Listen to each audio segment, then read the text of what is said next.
The Toyota Sequoia is one of those rare SUVs that can feel totally bulletproof and completely outdated all at the same time. For over a decade, Toyota barely touched it. Then suddenly, bam, a brand new generation arrived with a hybrid-only powertrain and a totally different philosophy. So today, we're answering the big question: is the old, trusted Sequoia the smarter long-term buy? Or is the new one finally worth that big upgrade?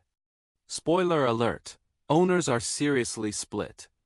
Welcome back to Adore Autos, where we dig into real owner reviews for used cars. Today, it's all about the Toyota Sequoia. We're going to cover why it went so long without a major change, what owners are saying about the old versus the new, what it costs to keep on the road, its reliability record, and of course the all-important safety ratings. Here's the background you need. The second-generation Sequoia had an incredibly long run, from 2008 all the way to 2022. In the car world, that's an eternity. As Car Gurus points out, it was constantly criticized for being dated, but it stayed popular for one simple reason: that legendary, dependable V8 engine and a reputation for being built like a tank. Seriously, if you drove a 2012 Sequoia and then hopped into a 2021 model, it would feel like Toyota just hit copy and paste for 9 years. That was the deal. You got old tech, but you also got a proven, battle-tested formula. So let's break down the good and the bad of that older generation. The good news is, older Sequoia owners are some of the most loyal fans you'll ever meet. On Cars.com, owners of the 2014 model rated incredibly high. They all mention the terrible gas mileage and dated tech, but they rave about its reliability. Over on Kelley Blue Book, the 2015 Sequoia gets a massive 90% recommendation rate from owners, who praise its comfort and strong performance. And if you look at user reviews for a 2018 model on Car Gurus, you'll see words like smooth, quiet, and lots of power. The bottom line is, owners of the older Sequoia absolutely love that V8 feel, the massive interior space, the confidence it gives them when towing, and that general feeling that this thing will probably outlive them. But those owners are also brutally honest about the downsides. First and foremost, the fuel economy. It's a constant complaint. Even the biggest fans will tell you this SUV is thirsty. Second is the outdated technology. The infotainment screen, the lack of modern driver assist features, and the overall cabin design. Well, by today's standards, it feels ancient. So the old Sequoia is dependable, huge, and straightforward. But it's also inefficient and feels like a time capsule. Then came the big shift. For the 2023 model year, Toyota finally gave the Sequoia a complete redesign, which the IIHS notes applies from 2023 through 2026. Car Gurus highlights the things buyers notice right away. Advanced safety features are now standard. The tech is modern and easy to use, and a lot of premium features are included right from the base model. But they also point out some new problems. A cramped third row and surprisingly limited cargo space for such a large SUV. The new Sequoia is modern, stylish, and powerful, but it comes with a whole new set of compromises. Let's look at what new Sequoia owners are saying. The excitement is definitely there. On sites like Kelley Blue Book, 2024 owners are praising its powerful hybrid engine and how easy and strong it feels to drive.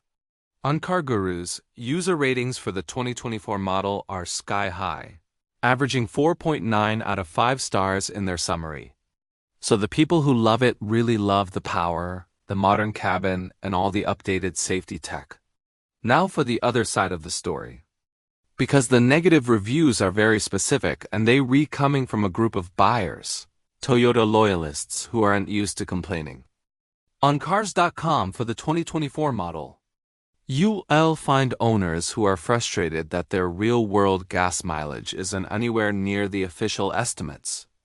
You'll also see complaints about quality control issues, like soft paint that scratches easily, glitchy electronics, and interior trim pieces that don't feel secure.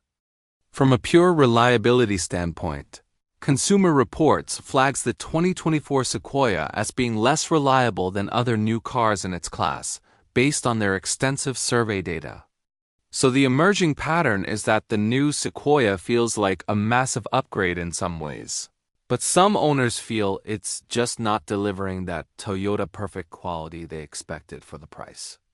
If you appreciate videos that blend real owner experiences with hard data on reliability, costs, and safety, do me a favor and subscribe to Adore Autos. It helps the channel grow and lets me continue making these deep dive breakdowns for you. Okay, let's talk about the cost of ownership. RepairPal estimates the Sequoia's average annual repair and maintenance cost is around $642. They give the Sequoia a reliability rating of 3.5 out of 5, which actually ranks it a respectable 5th out of 14 full-size SUVs. They do note, however, that when problems do pop up, they tend to be more severe than average. So it's not exactly cheap to maintain, but it's not out of line for a big SUV, especially one that people tend to keep for a very long time. Now for safety, and this is crucial for a family vehicle. The Insurance Institute for Highway Safety, or IIHS, gives the new Sequoia strong marks. For the 2024 model, it earned a good rating in the tough updated side crash test. It also received a good rating in the small overlap front test, which simulates hitting a pole or another car on the front corner. Now, over at the National Highway Traffic Safety Administration, or NHTSA, finding a star rating can be tricky.